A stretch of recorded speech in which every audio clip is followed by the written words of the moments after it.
Hello. Today, we are going to see how to set up a Mighty Taxi website. Firstly, you can download the source code from the Code Canyon from the link we mention in the description below.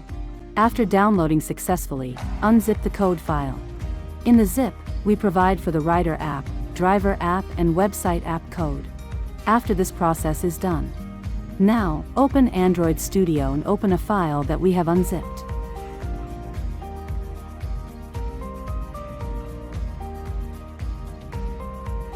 After opening the website's file, now click on the toolbar option, and in that go to Flutter and then Flutter PubGet.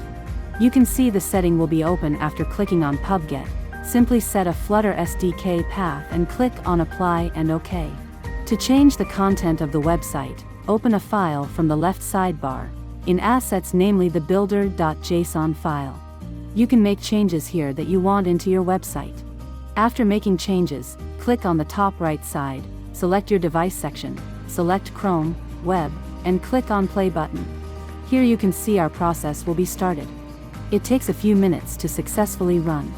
You can see the preview in the web view here.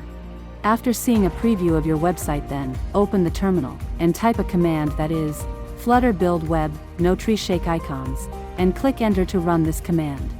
After running this process completely, now go to the left sidebar, and click on build and find the web folder, and in that click on open in Internet Explorer and generate a zip folder of web folder and upload that folder to server. So you see how easy it is to set up a taxi website web app.